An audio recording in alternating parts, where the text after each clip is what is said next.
Hello एमर्स, एक बार पुनः हम लोग आ गए हैं केमिस्ट्री में एक नए चैप्टर के साथ जिसका नाम है aldehyde ketone and carboxylic acid. तो चलिए स्टार्ट करते हैं और देखते हैं एक नए चैप्टर को नए अंदाज में। Aldehyde ketone and carboxylic acid, ये बहुत ही शानदार चैप्टर है, ठीक, और मज़ा आएगा समझने में। तो मेनली जैसा कि आप सभी लोग जानते हैं कि ऑर्गेनिक केमिस्ट्री के अंदर हम लोगों ने देखा है अब तक कि हेलो एल्केन क्या होते हैं और हेलो एरीन क्या होता है। हेलो एरीन क्या होता है, पहली बात। फिर दूसरा, हेलो एल्केन और हेलो एरीन देखने का मतलब क्या था, पहले ये बताते हैं, मतलब समझते हैं कि इसमें क्या था। मेनली हेलो एल्केन और हेलो एरीन में हम लोगों ने देखा था कि कैसे हैलोजन ग्रुप किसी कंपाउंड के साथ जुड़ता है, मेनली एल्केन के साथ जुड़ता है, या सीधा बोला जाए तो ओपन चेन वाले कंपाउंड से जुड़ता है, और कैसे किसी क्लोज चेन या सीधा सीधा बेंजीन के साथ जुड़ता है। तो क्या क्या चीज़ें होती हैं, मेनली हैलोजन ग्रुप की बात की गई है। हेलो एल्केन और हेलो एरीन में किसकी बात की गई है, हैलोजन ग्रुप की बात की गई है कि हैलोजन ग्रुप किस तरीके से कंपाउंड बनाता है और क्या क्या चीज़ें वो डेवलप कर रहा है। तो पहले चैप्टर में हम लोगों ने ये सीखा। सेकेंड चैप्टर हमारे सामने आया था, वो था alcohol, phenol and ether. Alcohol, phenol and ether, ठीक है। तो अल्कोहल, फिनॉल और ईथर में मेनली अल्कोहल और फिनॉल आप जानते हो हाइड्रोक्साइड ग्रुप होता है, OH ग्रुप होता है। इस OH ग्रुप के बारे में बात की गई थी, ठीक है ना, कि ये OH ग्रुप यदि किसी कंपाउंड के साथ जुड़ता है तो उसका बिहेवियर कैसा होता है।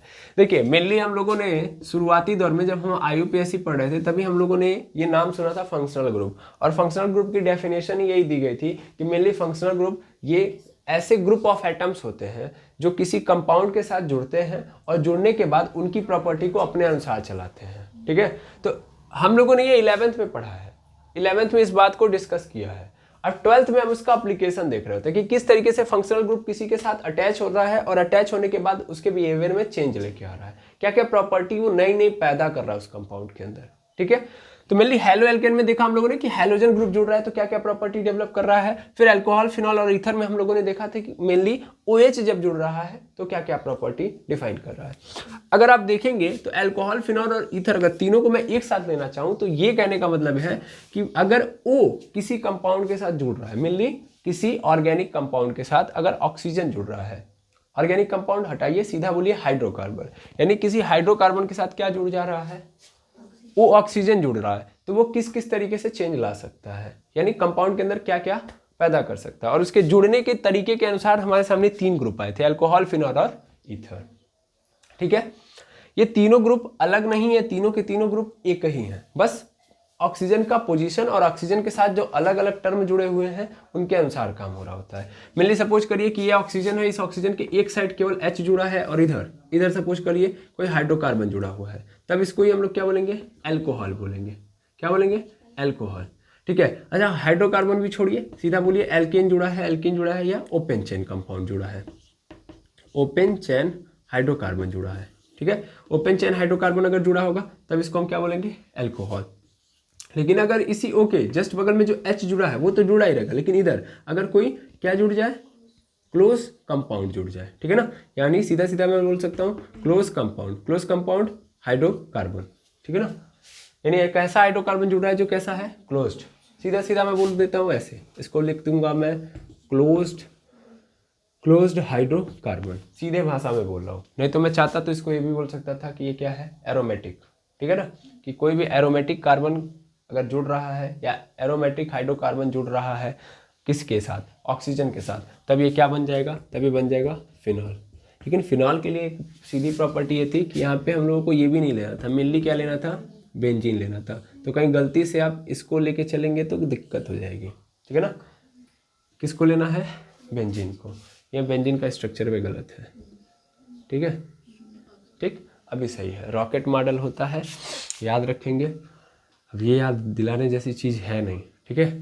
तो मेनली ये 2 बातें जो पहले इसको क्लियर कर लेते हैं, सही कर लेते हैं, अदरवाइज आप कहेंगे कि आपने गलत कर दिया, मैंने जानबूझ के गलत किया, गलत करना मेरा काम है, देखिए ऑक्सीजन के साथ कोई भी कंपाउंड जुड़ रहा है, कैसा भी हाइड्रोकार्बन है, ठीक है, कोई भी हाइड्रोकार्बन है, चाहे वो ओपन हो चाहे वो क्लोज हो, फर्क नहीं पड़ता, ठीक है, समझ में आ रहा है, फर्क नहीं पड़ता, वो क्या बनाएगा, अल्कोहल। लेकिन अगर ऑक्सीजन के साथ एक साइड में क्या जुड़ जा रहा है, बेंजीन, और दूसरे साइड में हाइड्रोजन, तब उसको क्या बोलते हैं, फिनॉल। और यदि इसी ऑक्सीजन के दोनों साइड हाइड्रोकार्बन जुड़ रहा है, क्या जुड़ रहा है, हाइड्रोकार्बन, तब उस कंडीशन में ये क्या बन जाएगा, ईथर। तो ध्यान से आप देखिए तो इसमें पूरा खेल किसका चल रहा है, ऑक्सीजन का।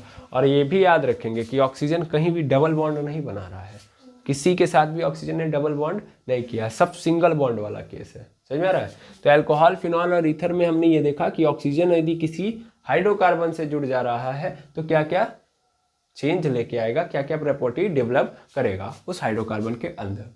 अब हम बात करने जा रहे हैं एल्डिहाइड, कीटोन और कार्बोक्सिलिक एसिड। लेकिन ये भी वही कहानी है जैसे यहाँ पे चली थी, यहाँ पे भी वही चलेगा।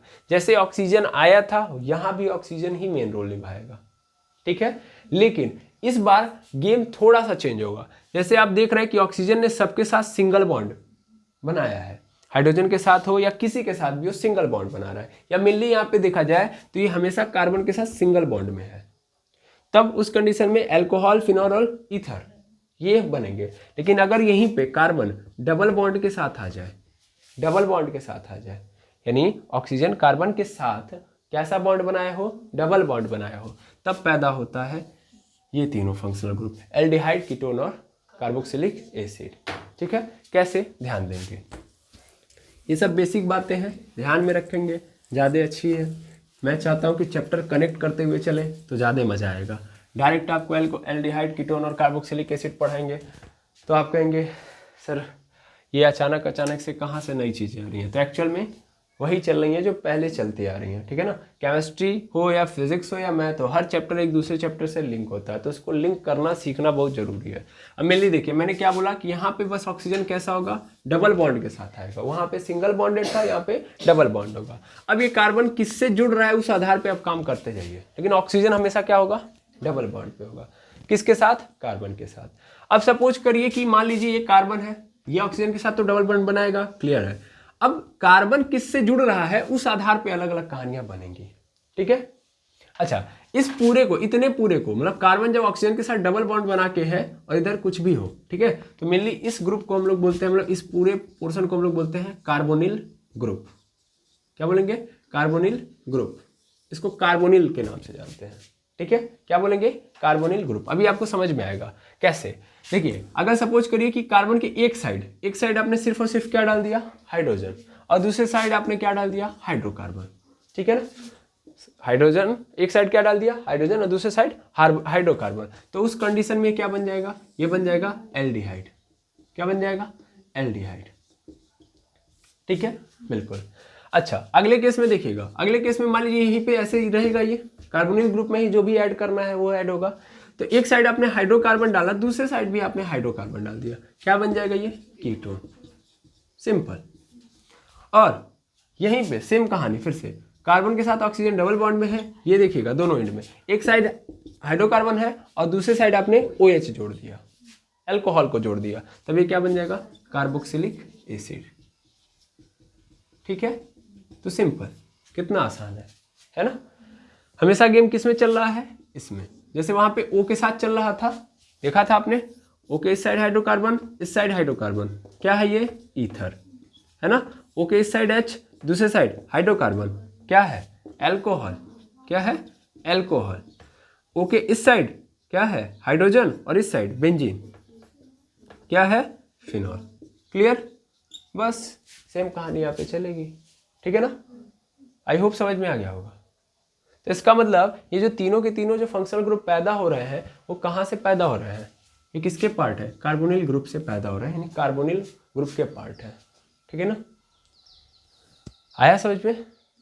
आप उसको ग्रुप बोलो, आप उसको एटम बोलो, आप उसको मॉलिक्यूल बोलो, जो समझ में आए बोलो, बस ये याद रखना कि कार्बन और ऑक्सीजन जब एक साथ मिलेंगे तो कार्बोनिल नाम होता है उसका। ओके, क्लियर है, ठीक, वेरी गुड। अब कहानी को आगे बढ़ाया जाए, बिल्कुल कहानी आगे बढ़े तभी तो मजा आएगा। अब तो इंट्रोडक्शन समझ लिया कि चैप्टर आएगा से, अब पहचान देख लेते हैं।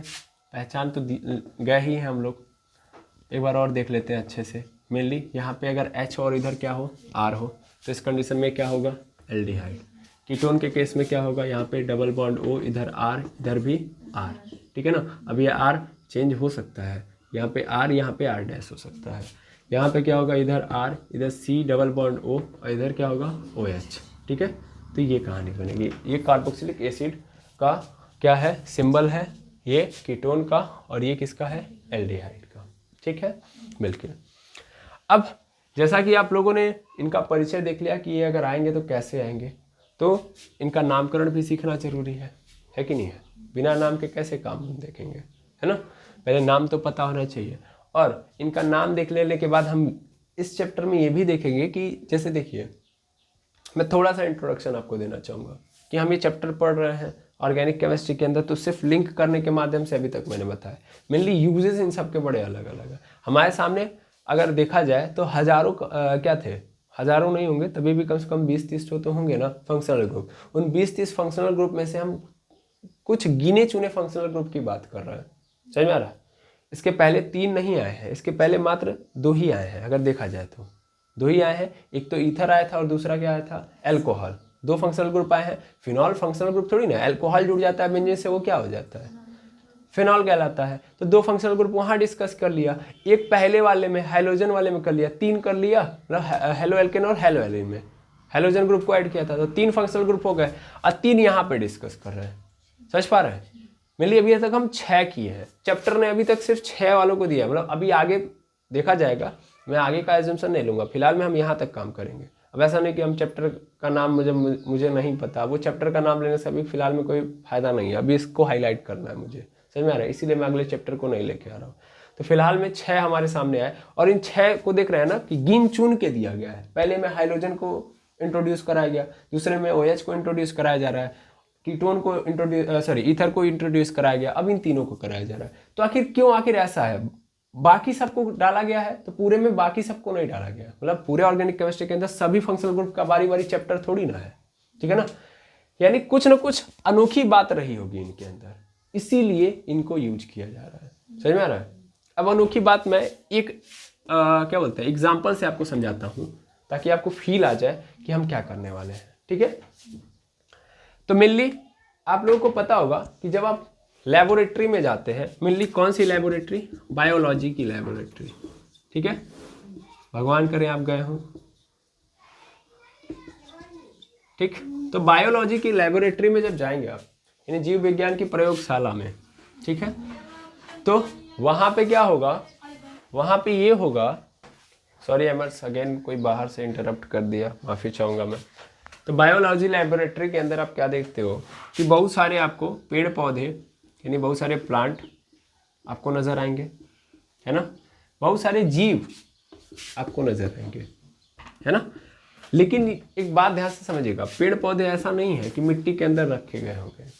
भाई बायोलॉजी लेबोरेटरी के अंदर आप जाओगे, मतलब मेनली समझो, बायोलॉजी की प्रयोगशाला में जा रहे हो तो क्या देखने जाओगे, आम का पेड़ है, गुलाब का पौधा, वो तो बाहर देख रहे हैं, है कि नहीं है, वो तो नहीं ना देखने जाएंगे, आप कुछ स्पेशल देखने जाएंगे, समझ में आ रहा है। कुछ ऐसी चीज़ें जो आपके बुक्स में है, मतलब ऐसे सपोज करिए आप कभी किसी म्यूजियम में चले जाइए, या कहीं ऐसी जगहों पे चले जाइए जो एक्चुअल में नेचुरल इन्वायरमेंट को मतलब आगे बढ़ा रहा है, डेवलप कर रहा है, या उसके बारे में अवेयर करा रहा है। तो म्यूजियम वगैरह के अंदर कौन सी चीज़ें रखी जाती है, ऐसी चीज़ें जो फिलहाल में हमारे आसपास नहीं है ना।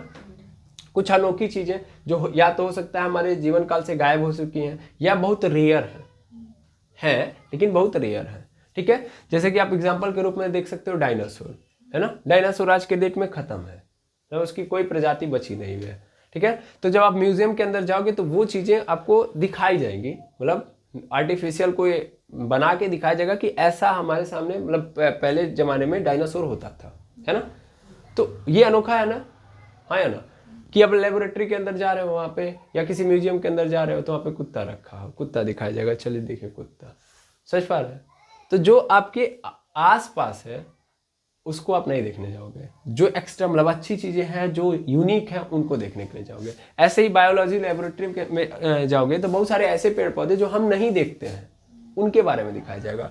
अब मेनली वहां पे ये जो पेड़ पौधे होंगे ये एक्चुअल में कैसे होंगे, क्या बोलते हैं, गमले में रखे गए होंगे मिट्टी लगा के? नहीं, ऐसा नहीं है। उनको जीवित रखा जाता है थ्रू द केमिकल, ठीक है ना, केमिकल के थ्रू। वैसे ही बहुत सारे जीव होंगे जो हमारे आसपास नहीं है। जैसे बायोलॉजी के अंदर कॉकरोच का एक चैप्टर ही आपको मिलेगा जूलॉजी के अंदर, ठीक है। अब कॉकरोच मेनली हम देखते तो है लेकिन उसके पूरे अच्छे तरीके से फंक्शंस को नहीं देख पाएंगे। हम तो देखेंगे, पहले चिल्लाएंगे 4 बार कॉकरोच है कॉकरोच है, समझ पा रहे हैं? नहीं, ये हम नहीं करेंगे, ऐसे लड़कियां करेंगे। मेनली फिलहाल में जो कॉकरोच वाली कहानी है वो क्या है कि हम मेनली उसको पकड़ के उसको अच्छे तरीके से नहीं देख सकते, तो लेबोरेटरी में उसको दिखाया जाएगा कि देखो बेटा जो मैंने पढ़ाया था, जो बता रहा था मैं, वो ये है, इसके फंक्शंस देखो ऐसे ऐसे हैं, ठीक है। तो बायोलॉजी के अंदर आपके बहुत सारे क्या होंगे, चैप्टर्स आएंगे जिसमें अनोखे अनोखे एनिमल्स आएंगे, अनोखे अनोखे जीव आएंगे, इंसेक्ट आएंगे। तो उन जीवों को कहाँ पे दिखाया जाएगा? बायोलॉजी लेबोरेटरी के अंदर दिखाया जाएगा। अब बायो लेबोरेटरी के अंदर ऐसा नहीं है कि वो अपने आप सांस ले रहे हैं, जिंदा है, नहीं, उनको जीवित रखा जाएगा। जीवित रखने के लिए क्या किया जाएगा? केमिकल का यूज किया जाएगा जो उनको बाकी बैक्टीरिया, क्योंकि जानते हो कि अगर कोई चीज डेड हो जाती है तो तुरंत बैक्टीरिया और फंगाई आते हैं, उस खा के खत्म कर देते हैं, समझ आ रहा है? तो उसको सड़ने से गलने से बचाने के लिए हम किसका यूज करते हैं? केमिकल का यूज करते हैं। और वो केमिकल कौन सा है? तो उस केमिकल का नाम है फॉर्मेलिन। क्या नाम है? फॉर्मेलिन। इसका नाम क्या है? फॉर्मेलिन। अब ये जो फॉर्मेलिन नाम का केमिकल है जो हमारे यूनिक थिंग्स या यूनिक लिविंग ऑर्गेनिजम्स को बचा के रखा हुआ है सड़ने और गलने से, वो किससे बनता है? तो एक्चुअल में बनता है एल्डिहाइड से, ठीक है, एल्डिहाइड से। एल्डिहाइड का फर्स्ट जो एलिमेंट होता है, सॉरी फर्स्ट कंपाउंड जो होता है, इसका नाम है फॉर्मेल्डिहाइड। फॉर्मेल्डिहाइड, ठीक है। और फॉर्मेल्डिहाइड से ही क्या बनता है? फॉर्मेलिन बनता है। फॉर्मेल्डिहाइड में अगर हम वाटर मिला दें, क्या मिला दें? वाटर, तो क्या बनता है? यही फॉर्मेलिन बनता है। और ये फॉर्मेलिन क्या करता है? ये पेड़ पौधे हो गए, मिली पेड़ तो नहीं आएंगे, पौधे ही आएंगे, ठीक है ना। अब लेबोरेटरी के अंदर कहाँ पौधे पेड़ मिलेगा, है कि नहीं है? लेबोरेटरी के अंदर कैसे हम पेड़ उगा सकते हैं? मिली म्यूजियम वगैरह के अंदर मिलेंगे, ठीक है ना, लेकिन लेबोरेटरी में आपको ज़्यादा नहीं मिलेंगे, ठीक है। तो ये प्लांट्स कुछ मिलेंगे यूनिक और कुछ जीव मिलेंगे यूनिक, तो उनको इस केमिकल के अंदर रखा जाएगा। ये केमिकल क्या करेगा? बाहरी इन्वायरमेंट से इनको बचा के रखेगा। क्लियर है? ये कैसे बना? फॉर्मेल्डिहाइड और वाटर से। और फॉर्मेल्डिहाइड क्या है? It is a aldehyde. Aldehyde का फर्स्ट कंपोनेंट है, यानी फर्स्ट कंपाउंड है, ठीक है। अगर मैं इसका फॉर्मूला लिखूं तो क्या होगा? CHO CH3, ठीक है, ये होगा CH3CHO, ठीक है। ये फॉर्मेल्डिहाइड क्या पहला है मेनली। अच्छा, कंपोनेंट कभी कोई पूछ देता है कि कितना रखना है, तो फॉर्मेल्डिहाइड 40% होता है और वाटर 60% होता है, समझ में आ रहा है? तो 40% प्लस 60% मिला के फॉर्मेलिन बनता है। फॉर्मेलिन के थ्रू हम ये काम करते हैं। तो देखिए कितना यूनिक है हमारे लिए, कौन? एल्डिहाइड। और ये सिर्फ यहीं पे नहीं, कहानी अभी बहुत लंबी है। अगर हम यूजेस की बात करने लगेंगे तो बहुत सारे आपको मिलेंगे। यहाँ के बाद जाएंगे कीटोन, कीटोन में आपको मिलेगा एसीटोन, ठीक है ना। एसीटोन का अपना एक अलग ही उपयोग है। कार्बोक्सिलिक एसिड मतलब वो तो खतरनाक है अपने आप में, समझ में आ रहा है? तो यहाँ पे जो भी दिए गए हैं ऐसे लोगों को दिया गया है, ऐसे फंक्शनल ग्रुप को डाला गया है कि जो कंपाउंड बना रहे हैं वो हमारे लिए बहुत ज्यादा महत्वपूर्ण योगदान दे रहे हैं। देखिए कोई भी फंक्शनल ग्रुप हमारे लिए इसीलिए बना है ताकि वो हमारा यूज मतलब सॉरी हमारे हेल्प कर सके, दैट मीन्स हमारे काम को आसान कर सके, है ना। मेनली कोई भी चीज साइंस में इसीलिए तो पढ़ाई जाती है। और कुछ ऐसी भी चीजें होती हैं, ऐसे भी कंपाउंड जो होते हैं, इनको इसलिए भी पढ़ाया जाता है ताकि हम ये जानकारी ले सकें कि वो बहुत खतरनाक चीज है, उससे बच के कैसे रहना है। समझ में आ रहा है? तो केमिस्ट्री में दोनों चीजें आप समझ रहे होंगे, कुछ तो यूजफुल चीजें होंगी, कुछ बहुत खतरनाक होंगी। तो खतरनाक के बारे में इसीलिए पढ़ाया जा रहा था कि आप अवेयर रहिए, है ना। मेनली आप अगर समझेंगे तो बायोलॉजी के अंदर हम लोग पढ़ते हैं बहुत सारी चीजें। बायोलॉजी में चले जाएंगे तो हम लोगों को बहुत कुछ बताया जाता है, और बहुत कुछ बताने के साथ साथ हमको बैक्टीरियाज के बारे में बताया जाता है। देखिए बहुत कुछ में मैंने बैक्टीरिया डाल दिया, अलग कर दिया, रीजन बिहाइंड इट। बैक्टीरिया हमारे लिए हेल्पफुल नहीं है, मैं ये समझा रहा हूँ। बैक्टीरिया हमारे लिए हेल्पफुल है नहीं, बहुत सारे बैक्टीरिया हमारे लिए हेल्पफुल नहीं है। कुछ है, 1 2 3 गिने हुए, गिन चुन के कुछ हेल्पफुल है, लेकिन मैक्सिमम बैक्टीरिया हमारे लिए हार्मफुल है। लेकिन फिर भी हम बैक्टीरिया के बारे में पढ़ रहे हैं, रीजन बिहाइंड इट, ताकि हम उनसे अवेयर हो सके, उनसे बच सके। समझ में आ रहा है? तो सब्जेक्ट जो होता है यानी जो साइंस होता है वो दोनों चीजें पढ़ाता है। क्या पढ़ाता है? मतलब पढ़ाता नहीं है, सिखाता है। मिली पढ़ आप रहे हैं, मिली क्या सिखाता है कि जो अच्छी चीजें हैं उनसे यूज कैसे लेना है, और जो खराब चीजें हैं उनसे बचना कैसे है, ठीक। क्लियर? तो आई होप आपको इतने से, मात्र एक एग्जाम्पल से, अभी तो बहुत सारे एग्जाम्पल हैं वो हम बाद में देखेंगे, तो इस एक एग्जाम्पल से आप क्लियर हो गए होंगे कि ये हमारे लिए इंपॉर्टेंट है, इसीलिए इनको डाला गया है। ठीक है, आई बात समझ में? चलिए आगे बढ़ाया जाए कहानी को। बिल्कुल, अब कहानी आगे बढ़ेगी। अब पहचान लिया, अब नाम की जरूरत होगी, है ना? तो हमको किसकी जरूरत है अब यहाँ से? नॉमेनक्लेचर की।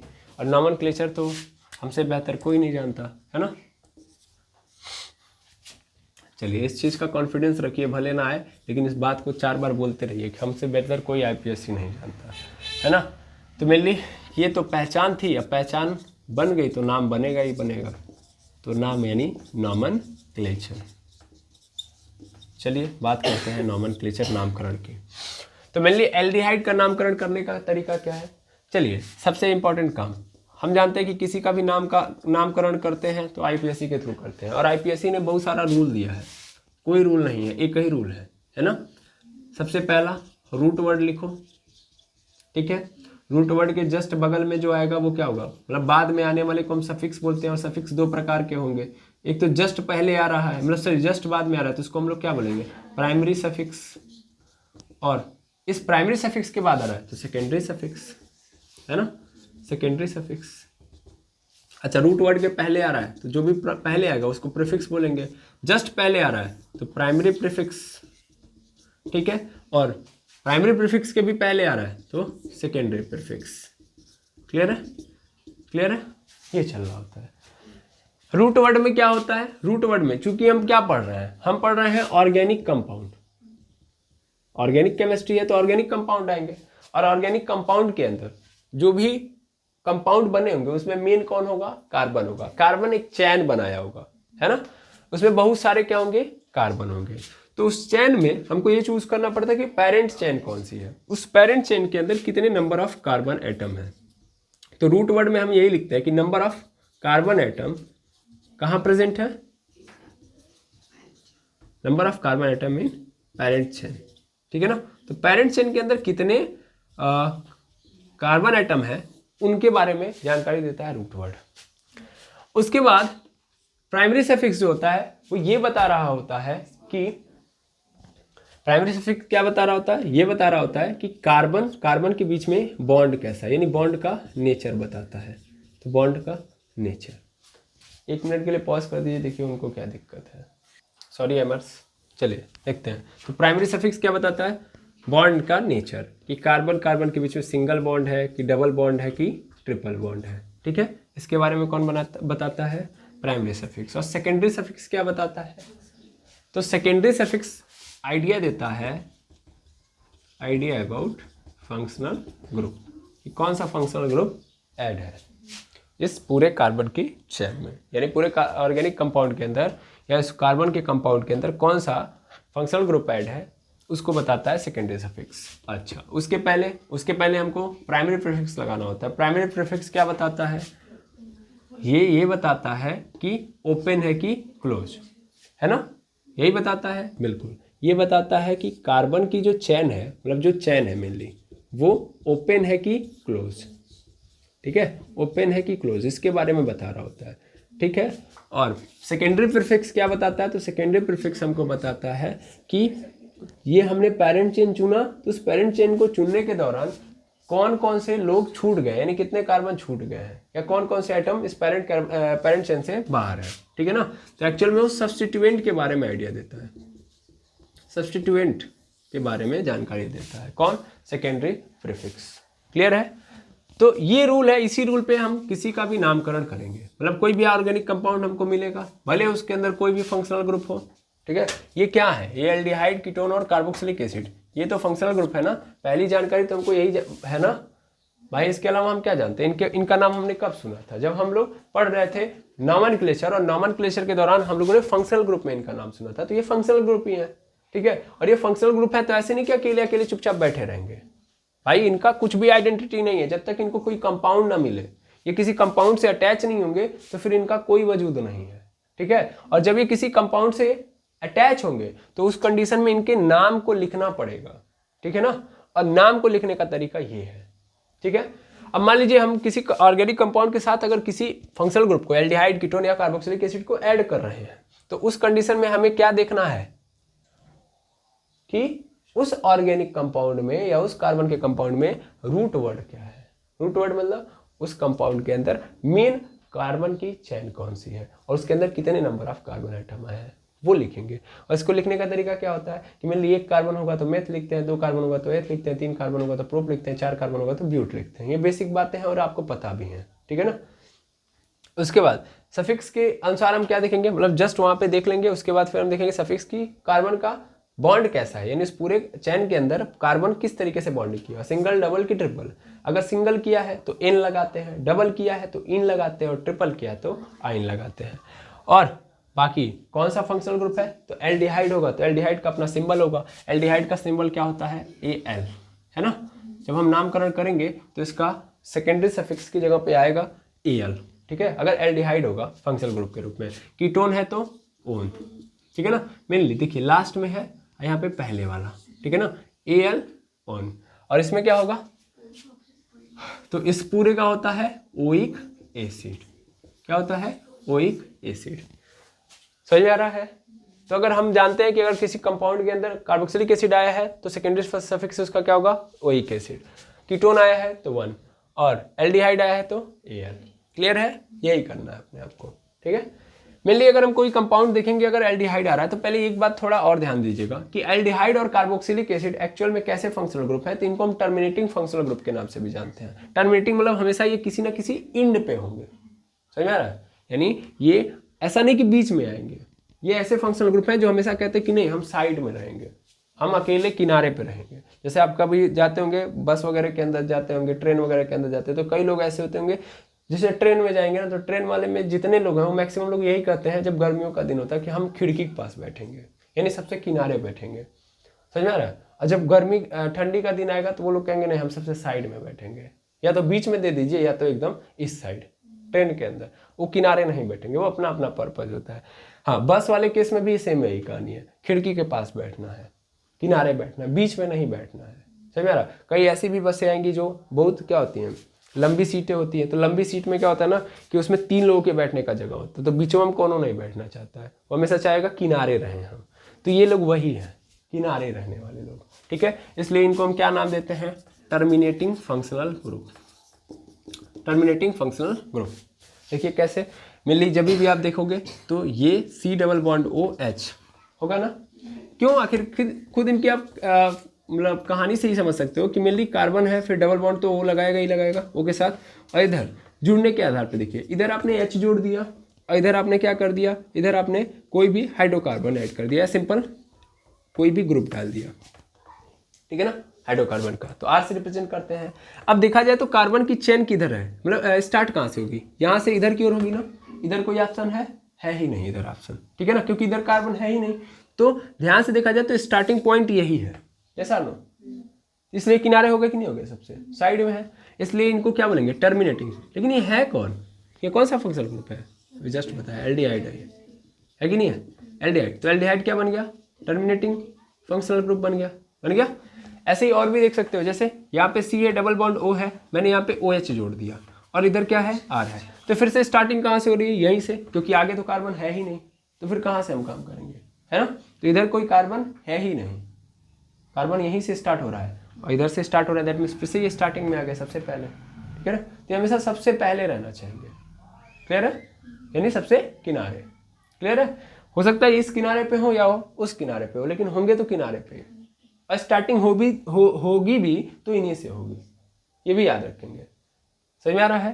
तो ये क्या है, ये आपका कार्बोक्सिलिक एसिड है, कार्बोक्सिलिक एसिड ग्रुप है, क्लियर है ना।